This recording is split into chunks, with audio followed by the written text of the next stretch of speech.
அன்பு தமிழ் நெஞ்சங்களே, உங்கள் அனைவருக்கும் என் நன்றி இருந்த வணக்கம் தெரிவித்துக் கொள்கிறேன்.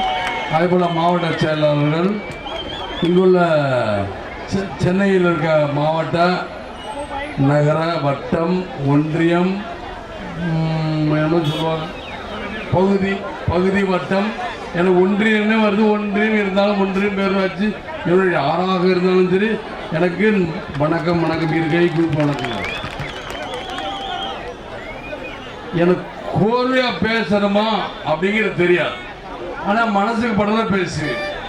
ஆனால் யாருக்கும் பயப்பட மாட்டேன். ஏன்னா மனசுக்கு படங்கள்ல என்னன்னா, படங்கள்ல என்னன்னா ஒரு நிமிஷம்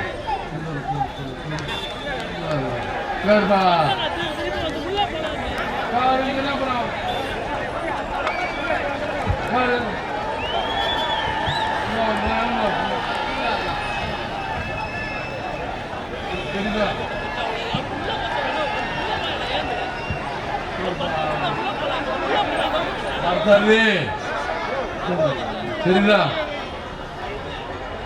படங்கள்ல நான் எதிர்த்து பேசிய பழகிட்டேன். எனக்கு அக்கிரமங்கள் எங்க நடந்தாலும் தட்டி கேட்டே பழகிட்டேன். அதனால கோபம் அதே கூட முந்தா நாள் கூட கவர்னர்கிட்ட நான் மனு கொடுக்கும்போது நான் ஏன் அடிக்க மாட்டேன்னு சிரிச்சேன்னா அதுதான் காரணம். இல்லை அவர் ரிப்போர்ட்டர் இல்லைங்க, நீங்கள் சொல்லுங்க, அங்கே வாங்க முடியும் என்னன்னு கேட்டேன். வரமாட்டேங்கிறார், இருக்க பின்னாடியே போனார்.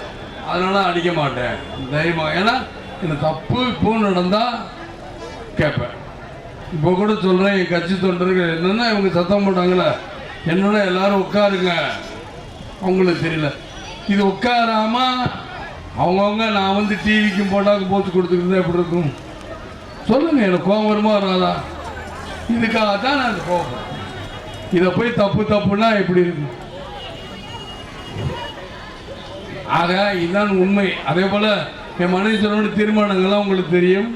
இருந்தாலும் திரும்பவும் நான் சொன்னேன், சசி பெருமாள் அந்த குடும்பத்திற்கு இதுவரைக்கும் நிதி கொடுத்தாங்களா? இதுவரை கொடுக்கல. அதே மாதிரி அவன் பையனுக்கு யாருக்கா வேலை கொடுத்தாங்களா? ஏன் நான் இதெல்லாம் சால்ட்டா சொல்றேன், ஏற்கனவே என் மனைவி தெளிவாக சொல்லி. அதே மாதிரிதான் இந்தியாவில் தமிழ்நாட்டை முதலிடமாக கொண்டு வரும். முதலிடமாக கொண்டு வரணும்னா எது முதலிடம்? குடிக்கிறதுல முதலிடம். சரி, குடிக்கிறதுக்கு நிறுத்துறதுக்கு நீங்கள் முதலிடமாக இருக்கணும். என்னங்க எப்படிங்க? கர்நாடகத்தில் முடியலைங்க, பாண்டிச்சேரியில் முடியலைங்க, ஆந்திராவில் இருக்குது. நீங்கள் தமிழ்நாடு முன்னுதாரணமாக இருக்கலாமே. குடி முதல் நிறுத்துங்க. எல்லா மாநிலத்தையும் நிறுத்துவாங்க. குஜராத்தை சுற்றி அதே மாதிரி மாநிலமே இல்லையா? தெரியாங்க எனக்கு காடா இல்லை நாடு தானே அதுவும். குஜராத் சுற்றி நாடு இருக்குல்ல, திருட்டுத்தனமாக விற்கிறாங்களோ விற்கலையோ அது வேற 1008 கருத்து சொல்லுங்க. ஆனால் குஜராத்தில் ஒரு கடைகள் இல்லையே. டெல்லியில் எத்தனை கடை இருக்குன்னு இது வரைக்கும் நான் கேட்டு கிட்டத்தட்ட ஒரு 10-12 நாள் ஆகும். எத்தனை கடை இருக்கு? யாருங்க? ஏன் நான் இதெல்லாம் கேட்குறேன்னா, எவ்வளவோ பிரச்சனைகள் இருக்கு நாட்டில். இது மட்டுமா? இன்னைக்கு மது விலக்குக்கு ஏன் தீவிரம் அடைஞ்சிருச்சுன்னா, இப்போ கொந்தார் கிருஷ்ணசேன் அவர் கூட சொல்றாரு, மது விலக்கு முன்ன விட ரொம்ப தீவிரமாயிருச்சு. ஆமாம், உண்மை. ஏனென்றால் அவருடைய சாவல் இன்னும் மர்மம் இருக்காருன்னா சிபிஐ வைங்கிற இல்லை. சிபிஐ இல்லை என்றால் நீங்கள் பேசாம இந்த டிவி மாற்றிட்டு இருக்கோம். இந்த டிவி தான் அவர் 50 அடியிலிருந்து இறங்குனது ஏறினதை காட்டி திரும்ப காட்டி தான் பொழுதும் உங்களுக்கு நன்றி. எதற்கு நன்றி காட்டினாங்க? மது விலக்குக்காக. இன்னைக்கு பிறக்கும் பொழுது என்னமோ சொல்லுவாங்களாம், ஆனால் இறக்கும் பொழுது ஒரு சரித்திரமாக இருக்கட்டும். சகாப்தம் படைச்சிட்டு போயிட்டாரு சசி பெருமாள். இது வரைக்கும் இங்கே கூட இருக்கணும்னாரு. இங்கே இருந்தால் என்ன இருக்கும்? உண்ணாவிரதம் இருக்கிறனாரு. மதுவுக்காக நான் கொடுத்தா அவருக்கு முதல்ல அடுத்த கட்சிக்காரர்கள் எல்லாரும் இதே சண்டையாக இருக்கும் வேணாங்க அப்படின்னு கடிதத்து மூலியமாக தான் பதில் சொன்னேன். நேரில் பார்க்கணும். உங்கள் வீட்டில் இருக்கவங்களாம் சொன்னாங்க முடியல. அது மாதிரி தான் பச்சை பெண் கல்லூரிக்காரங்க என்ன பண்ணிட்டாங்க? பச்சை பெண் கல்லூரி மாணவர்களை பற்றி சிதிச்சு கொடுத்துட்டு அவங்க ரவுடிகள், மிஞ்சி போனால் ரவுடிகள் தான் சொல்லுவாங்க. சொல்லட்டும், ஆனால் நல்லவர்கள் வல்லவர்கள்ங்கிற. ஏன்னா சும்மா நீங்கள் அவங்ககிட்ட ஒரு 3 கடை திறந்து வச்சா நான் கூட தான் அடிப்பேன். எங்கள் கட்சிகள் என்ன இவ்வளோ பேர் இப்படியே நிற்கிறாங்கன்னா இந்த பாருங்க சாலிகிராமத்தில் வீடு முன்னாடி 2 கடை தேவை, இந்த பக்கம் இந்த பக்கம் டிராஃபிக்கில் அடிப்படை சாகாம என்ன பண்ணும் தெரியாமல் கேட்குறது. ஏன்னா கூட்டம் அப்படி நிற்குது, சைக்கிள் போட்டு நிற்கிறாங்க. இத்தனோடு பாதை, இதில் வர தடுப்பு. அங்கே எங்கே திரும்பினா இப்படி கடை, திரும்பின உடனே கடை இடிக்கணும் எவனையா, உடனே போய் போதே தான். சரி, டிவியில் என்ன சொல்கிறாங்க பாட்டு, டிவியில் நான் கேட்குற சொல்லுவாங்க பூர்ண மதுவிலக்கு சாத்தியம் இல்லைங்கிறார் விஜயகாந்த். என்ன ஒரு அதாவது என்ன சொல்லுவாங்க, குடியார போட்டா போட கொடுத்து வலிக்க விழுந்துக்கிட்டே இருப்பாங்க, அதுதான் போடுவாங்க. ஏன் அதை நீங்கள் போடுறீங்க? அப்போ தெரியுதுல்ல, குடி என்பது இப்போ நாங்கள் பூர்ண மதுவிலக்குங்கிறது உண்மைதான். ஏன்ற இன்னைக்கு 21 வயசுக்குமா அப்போ குடிக்க சொல்கிற, குடிக்கிறது இல்லை 21 வயசு மேலே கூட ஒரு கட்டுப்பாடு. நீங்கள் தான் உடனே செய்ய மாட்டீங்க. ஜெயலலிதா அன்னைக்கு இதுதான் பண்ணிச்சு. ஜெயலலிதா நாங்கள் சொல்லியே இல்லை, மற்ற அடுத்த கட்சிக்காரங்க சொல்லி என்னைக்கு இது பண்ணிச்சு, எல்லாம் தான் தோன்றித்தனமாகத்தான் இந்த அம்மா எதையுமே செய்யும். நாம் எதையுமே சாதிப்போம், நாம் எதையுமே 5 வருஷம் தான் சாதிச்சு. 5 வருஷம் உங்கள் ஆட்சியில் இருக்குன்னு அப்போட 5 வருஷம் இருந்தால் கலைஞர் தான், அதுக்கு 5 வருஷம் இந்த அம்மா, அதுக்கு முன்னாடி 5 வருஷம் யார் கலைஞர். ஆக எம்ஜிஆர் ஒருத்தர் தான் 10 வருஷம். அவரை மாதிரி நீங்கள் யாராவது இருந்தீங்களா? ஆனால் அவர் கொடுத்த ரெட்டலை மாத்திரம் வச்சுக்கிட்டு எங்கள் கட்சி ஒன்றும் செய்ய முடியாது, உங்கள் கட்சி ஒன்றும் செய்ய முடியாது. யாரு தானா ஒரு 6 மாதம் கழிச்சு எங்கள் கட்சி ஒன்றும் செய்ய முடியாதுன்னு சொல்லி உங்களை எல்லாம் தூக்கிக்குள்ளே போட்டுருவாங்க. இதே போலீஸ், இதே காவல்துறை. ஏன்னா அன்னைக்கு தேர்தல் வரும்போது தானே அவங்க வண்டவாளம் தண்டவாளத்தில் ஏறுதா இதில் ஏறுதுன்னு அப்புறம் தான் ரிசல்ட் வந்தால் என்ன தெரிஞ்சு. நான் எனக்கு ஓட்டு போடுங்க சார், நல்லவங்களும் ஓட்டு போடுங்க, நல்லவங்களை பார்த்து நல்லவங்க யார் என்று தேர்ந்தெடுங்க நீங்கள். ஏன்னா என் கட்சிக்கு ஓட்டு போடுங்க நான் சொல்கிறேன், நல்லவங்களுக்கு ஓட்டு போடுங்க, நல்ல கட்சிகளுக்கு ஓட்டு போடுங்க. நான் அப்படிதான் நான் கேட்குறேன். அது தேர்தல் வரும்போது தான் இதெல்லாம் பேசுகிறேன். இப்போவே வாதம் கிடையாது. எந்த கட்சி, நீங்கள் எந்த கட்சியா? உங்களை தமிழிசை பார்க்க வந்தாங்களே, நீங்களும் பிஜேபி கூட்டணியா? உடனே அடுத்த கட்சிக்கு தான் போகும். ஏயா யாருமே பார்க்க எதுக்குமே வரக்கூடாதா? மதுக்காக, அதாவது ஜெயலலிதா பற்றி ஏன் வரலாம் சட்டசபைக்கு அந்த அம்மா வரலன்னு கேட்க மாட்டாங்க, ஏன் சட்டசபை கூட்டம்னு கேட்க மாட்டாங்க. அதுக்கு ஒரு வாதம் மேடம் வைக்க சொல்லுங்க. வச்சாதான் லைசன்ஸ் போயிருக்கு, வச்சா கேபிள் டிவிலேருந்து எடுத்துட்டா இப்போ பயம், அதுக்காக வைக்க மாட்டாங்க. சில டிவிகள் இருக்குது, பேரை சொன்னதானே தப்போ பேரையும் சொல்லலாம். ஆக விவாத மேடை இதெல்லாம் எதற்காக நான் சொல்கிறேன். என்ன அவர் இப்போ கேப்டன் டிவி என்ன பண்ணுறாங்க, கேஸ் தானே போடுங்க. ராஜ் டிவி என்ன பண்ணாங்க, கலைஞர் முதல்ல கலைஞர் உடனே தூக்குனார். அவர் கலைஞர் என்ன பண்ணிட்டார், கலைஞர் டிவின்னு ஆரம்பித்தார். சன் டிவி அவங்களுக்கு தான் சப்போர்ட் பண்ணி என்ன பண்ணிட்டாரு.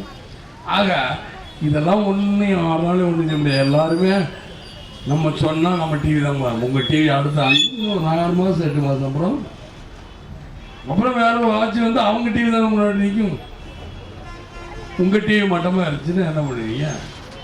ஆக கேபிள் டிவி இந்த டிவி ஏதாவது ஒன்று அப்புறம் விளம்பரம் கொடுக்குற ஆளுங்கட்சியை பார்த்தாரு கொடுப்போம்.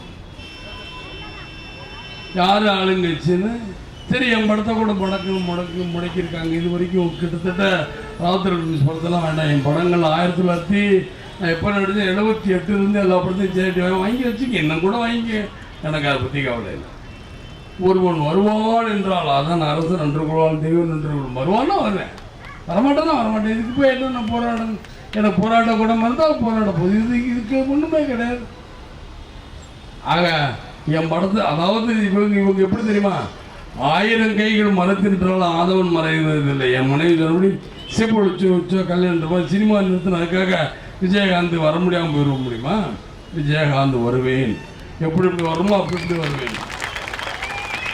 இன்னைக்கு தான் கேட்டார் கிருஷ்ணசாமி கூட கேட்டார், எனக்கு சட்டசபை கூடுதா அப்படின்னா. ஆமனே வந்திருக்குன்னு இன்னைக்கு ஒரு பேப்பரில் பார்த்தேன், 24ஆம் தேதி என்னமோ சட்டசபை கூடுது, நீங்கள் வரீங்க. நான் வருவேன், வரும்பொழுது வருவேன், வரும்போது வருவேன். ஆனால் வரும்போது வருவேன்னா வருத்தம் போய் என்ன பண்ணால் இருக்கிற எம்எல்ஏ எல்லாரும் வந்தால் தான் நானும் போக முடியும்.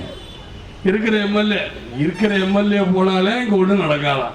பத்திரிக்கையாளங்க சொன்னாங்க நீங்களும் வாங்க, நீங்கள் வந்து நான் என்ன பண்ணேன் என் தொகுதிக்கு இந்த சொல்கிறார்ல உங்கள்கிட்ட சொன்னேன் 20 கோடி ரூபா சாங்ஷன் இவங்க பண்ண முடியலன்ட்டு மணவன்பட்ட பிரிட்ஜுக்காக சென்ட்ரல் கவர்மெண்ட்டில் போய் 20 கோடி ரூபா சாங்ஷன் வாங்கிட்டு தான் வர முடியும். இது வரைக்கும் அவங்க கட்டுறாங்களா? தமிழக அரசு அவங்க பூஜை போட்டோம்னா செய்வாங்க. எனக்கு யார் பூஜை போட்டான்னு கவலை இல்லை. யாரோ பூஜை போட்டு அவங்களே பண்ண சொல்லுங்க, அப்படியே பண்ணட்டும். என் மக்கள் வாழட்டும் தாங்க. என் மக்கள் நல்லபடியாக இருந்தால் எனக்கு சந்தோஷம். நான் இல்லை, நான் சொல்கிறேன், நீங்கள் நல்லபடியாக இருந்தால் உங்கள் காலையே வந்து உலக போகிறேன். எதற்காக மதுக்கடையில் திறந்துருக்கிறீங்க? எதுக்காக ஊழல் பண்ணுறீங்க? இன்றைக்கி மது ஒழுக்கு பிரச்சனை, மது ஒழுக்கை பற்றி மட்டும்தான் பேசணும். ஆனால் இவங்க ஆட்சி ஏன் போகுதுன்னு எல்லோரும் 2012 ஒன்று மாத்திரம் மது ஒழுக்கினால மட்டுமா காவல்துறை சட்டமூலம் கேட்டு போச்சு. எங்கே பார்த்தாலும் கொலை, எங்கே பார்த்தாலும் திருடுவேன், அதுமாதிரி விலைவாசி எழுந்திரிச்சு. எங்கே பார்த்தாலும் ரேஷன் பொருட்களுக்கு எந்த கடையில் அது இருக்கா சொல்லுங்கள்? இல்லைங்க, மண் இல்லை, சர்க்கரை இல்லை, ஏதோ இல்லைங்கிற அரிசி தான் போட்டுக்கிட்டு இருப்பாங்க. என்ன இருக்கு?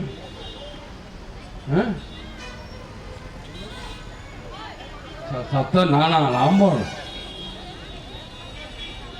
ஏதோ ஒரு அரிசி போடுறாங்களா, மீதி என்ன வாங்குறீங்க? சொல்லணும்ல. ரேஷனில் பொருளே இல்லை. இப்படி செஞ்சால் எப்படி இருக்கும்? ஆனால் 30,000 ரூபா மாத்திரம் கொள்ளையடிச்சிட்டு போவோம். 30,000 கோடி கொள்ளையடிப்பாங்க. எதனால கொள்ளையிடும்? மது விலக்கில். இப்போ ஒரு கணக்கு சொன்னாங்களே, ஒரு பாட்டிலோட விலை 472. ஆனால் விற்கிறது எவ்வளோக்கு விற்கிறாங்க அப்படின்னு ஒரு விளக்கம் சொன்னார். யாரும் வெங்கடேசன் நினைக்கிறேன், யாரோ ஒருத்தர் சொன்னாங்க, என் கட்சிக்காரர் தான். ஆக இந்த விளக்கத்தை தான் நீங்கள் புரிஞ்சுக்க வேண்டும் என்று தான் சொல்லுகிறேன் மக்களே. ஏன்னா நான் 5 மணிக்கு மேலே பேசலாமா என்னன்னு எனக்கு தெரியல. இங்கே 5 மணி ஆச்சு. அப்போ 5 மணி இல்லை, 10 மணி ஆனால் கூட இருக்கணும். 10 மணின்னு என்ன இருக்கு? ஏன்னா செய்கிறது நல்ல காரியம். 5 மணி ஆச்சுன்னு சொல்லக்கூடாது. செய்யும்போது நல்ல காரியம். எத்தனை மணி எத்தனை ஆனாலும் செய்கிற மக்களுக்காக தான் செய்யப்பா. அதாவது ஒரு தடவை தான் சாகும், ஒரு தடவை தான் பிறப்பும் இறப்பும் ஒவ்வொரு தடவை தான். அதுக்கு மேலே நம்ம என்ன இருக்க போகிறோம், சாக போகிறோம்? இல்லை, எத்தனை நாள் தான் நீங்கள் செத்து பிழப்பீங்க? ஒரு தடவை செத்தா அவ்வளோதானே. இவங்களாம் சொல்லுவாங்க முன்பிறவி பழைய பிறவி அந்த பிறவி இந்த பிறவி. சொல்லாதானே கேள்வி எவன் வந்திருக்கோம்? இல்லை, படம் பார்த்தா அழகாக இருக்கும். நெஞ்சம் மறப்பதில்லை அப்படின்னு போட்டால் நல்லா வேற என்ன இருக்கு? அதனால மக்களே, இருந்தாலும் 5 ஆச்சுங்கிறாங்க. அதனால் தயவுசெய்து பத்திரிக்காரங்களாம் காலையில் நிற்கிறாங்க, அவங்களுக்கு நான் பேடி கொடுக்க வேண்டும் என்று நீங்களும் முழுவதும் இருக்கீங்க. அதனால் இன்னும் மேற்கொண்டு நீங்கள் எல்லோரும் வீட்டுக்கு போகலாம். எனக்கு இங்கே இருக்கிறவங்களுக்கு இன்னொன்று சொல்கிறேன், உண்ணாவிரதத்துக்கு முன்னாடி பிடிக்கிற மதுக்கடைகளை ஒழிக்கிற வரைக்கும் என்னுடைய போராட்டம் தொடரும்.